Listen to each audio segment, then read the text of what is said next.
on a web app. His presentation is called From Sharing to Gifting, a web app for deepening engagement. So thank you, Nick, over to you. Hi, thanks, Sarah. Yeah, so I'm here to talk today about a project that I've been working on with the group that I work with, Blast Theory. We're a group of interactive artists who are based in Brighton in the UK. And over the last 3 years, we've been working on a project called Gift, which really looks at the possibilities of how we might reimagine what museums might be with the notion of virtual museums and the collections of museums being composed of objects which have themselves been gifted often to the museum and are a resource for people to gift to one another. So the inspiration for the project is from the work of a doctoral student called Leslie Foch at the University of Nottingham.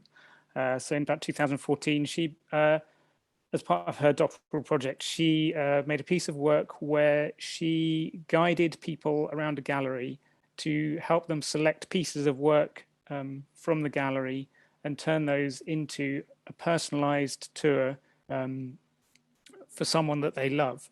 And it was a very simple piece of work and a very beautiful and sort of delicate piece of work where through that process of one-to-one talking with people about how they might reflect on the person that they loved, they might create something that was very personal in terms of a museum or gallery experience for them.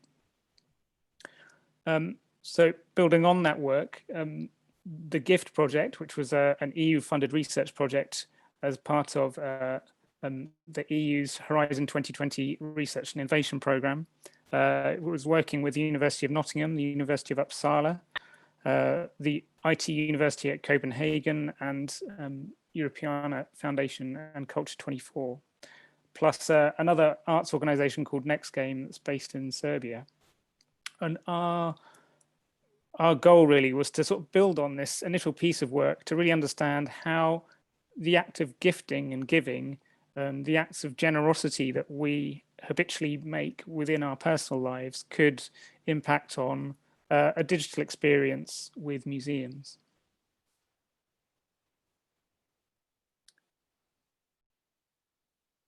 So the culmination of this work, or the result of this work, was a web app called Gift.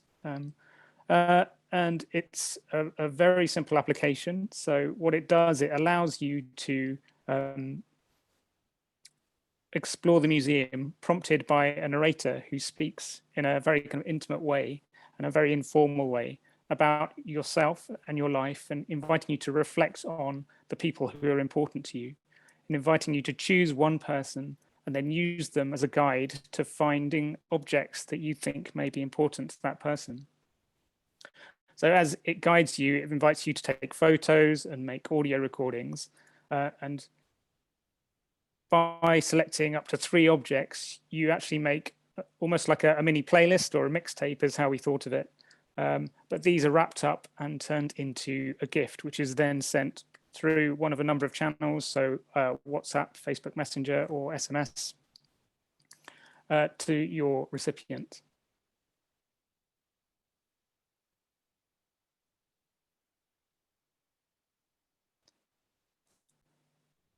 So the goal for the project was really, how do we recreate this sense of intimacy and a sense that the objects in the museum can actually be imbued with a very kind of personal meaning that doesn't necessarily do away with the historic kind of contextual information of those objects, but actually leverages a relationship that's very personal and has a lot of draw on your life and your emotional life as a way to kind of imbue those objects with more significance.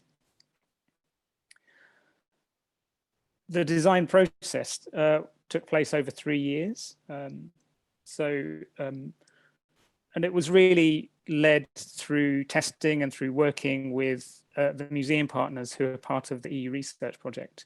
And one of the key partners for us, because we're based in Brighton, was obviously Brighton Museum, and that's a very traditional small museum in the context of the UK. So it's, has a very diverse collection from ceramics to 20th century furniture to paintings. And it has an archaeological room, so a room that has prehistoric artifacts gathered from the local area. And so it has a typically diverse collection. And GIFT was very much designed with this kind of museum in mind, this space that's very non-linear, it's very non-didactic in how you approach it. And that was one of the formative challenges that we found for certain groups of people when they came to museums like this was, what do they actually do when they get here? How do they understand why they're here? And when particularly younger people are outside of the context of an educational visit, they find the kind of non-linear nature of these kinds of collections very, very challenging. And so that was a piece of learning that we had from later on. But in terms of the design of the web app itself, it took place over 3 very dense periods of activity over 3 years. And those each of those stages really identified different parts of the work. So working through a series of experimental workshops in 2017, we really just nutted out what the shape of the experience might be. So looking at how people might construct gifts for loved ones, or who they might be making gifts for, and how they might do that, through to 2018, where we actually ran a large-scale public test with 170 museum visitors, so members of the public coming to the museum. And in the course of that testing, we then conducted something like 109, or I think 110 interviews with participants to talk about what their experience was. And that was the very core piece of learning from this project, was to really understand what the benefits or potential benefits of an experience like this might be for different kinds of users. And then most recently, in June last year, we launched a final version of the app with a study that accompanied it. And this took place for 3 months in Brighton Museum, and it's since been adopted by the Monk Museum in Oslo, and a museum in Serbia called the Museum of Applied Arts. And as we'll go on to talk about, it's available in other ways for museums to adopt.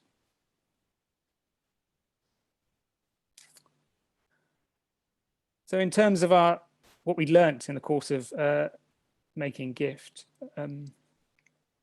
so this is a quote from one of the participants from the test in 2018. So this was the kind of second iteration where we really kind of tried to formalize what the experience was. And this tester, I think, is 18 or 19, and she attended the museum with her mum. And it's very much focused on how her experience very much allowed her to connect with her mum. And it was indicative of the kinds of experiences that we recorded when we interviewed people about how they took part. So this image is the painting that she chose to give to her mum as she explored the museum. And this gives some of the kind of profile information about Kristen, who is the tester. She was originally had intended to visit the museum for over an hour, and she actually spent nearly 90 minutes taking part in GIFT, exploring the museum, looking at objects, reading the labels of objects. And one of the things that we found very much was that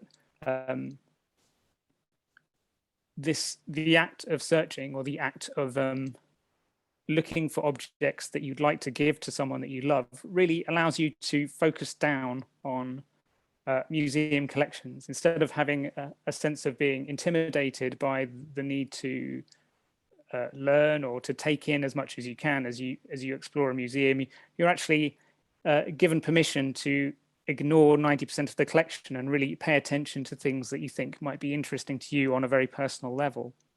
And so that was one of the key outcomes, was really reframing people's visits from something where they have an expectation that they're there to appreciate and learn, to something where they have a motivation to explore and to really pursue things that are of personal interest. So the other connections that people made was really identifying, finding new ways to identify the historic relation, the historic information from objects and collections to people's personal histories. And so that there's a real identification between the kinds of things that people were reading or information that they thought was important about museum objects in the collection, and how that really related to personal family histories. So it really encouraged people to think about the kind of the multiple subjectivities or the multiple narratives that might be available in talking about a collection.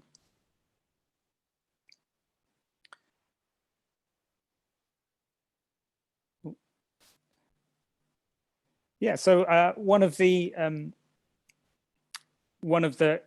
great benefits of working with Brighton Museum was actually working with the digital manager there. He's someone called Kevin Bacon, and he was very supportive and very open about how we might sort of work with the museum and how we might try and intervene in the processes of the museum, and encouraged us to engage with the museum staff. And as almost a side outcome when thinking about how the project was of interest to the museum, as I say, we went ahead and showed Gift at the Munch Museum in Oslo. And as part of that subsequent work, we also made a study of the locations of the gifts that people chose to give from the exhibition space. So, and it gives you some indication of which exhibits are the most popular within a museum, and it provides an additional level of detail about information from visitors.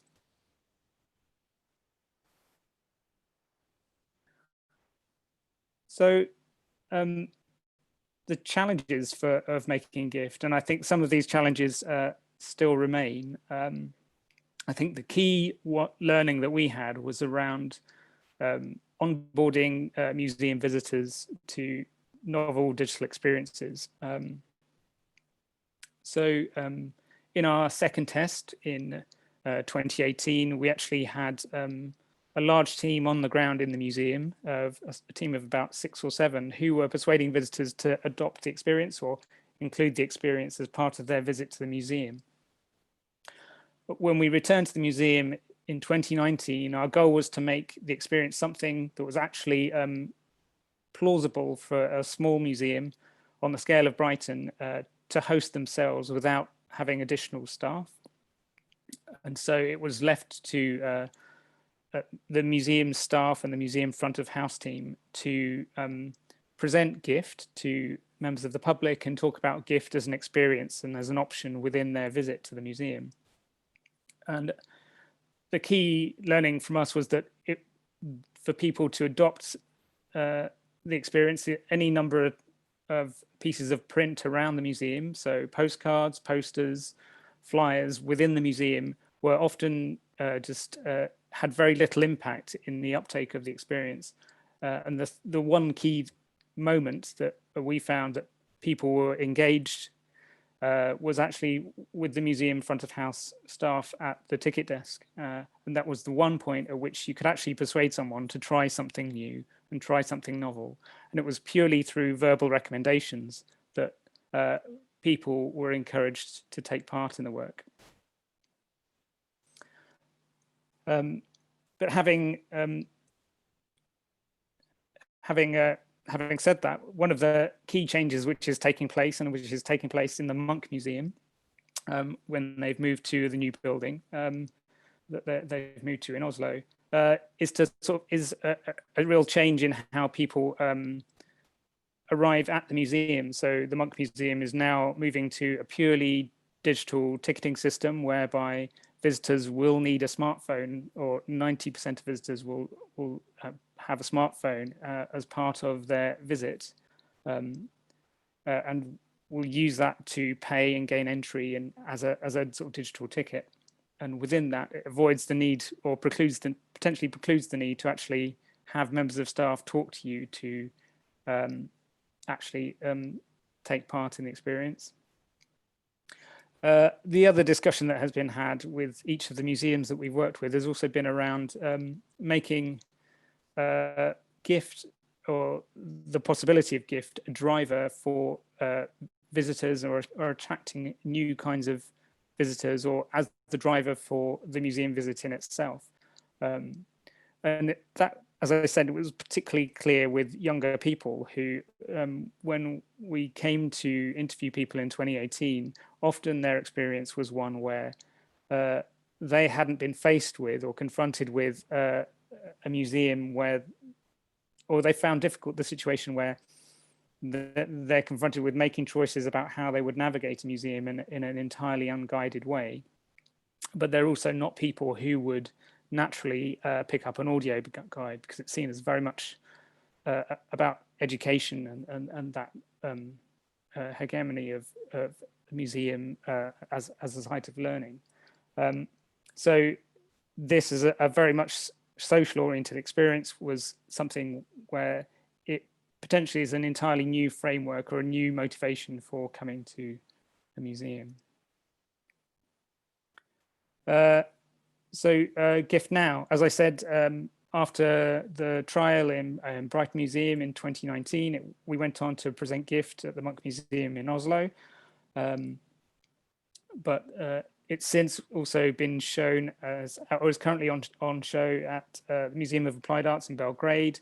And it's available as an open source platform for museums to host independently if they have their own technical departments. And that is in fact what's happened with the Badische Landesmuseum, which is a museum based in Karlsruhe, in the Schloss in Karlsruhe. Again, with a very diverse collection and very appropriate to the kinds of places that we thought Imagine Gift to be in.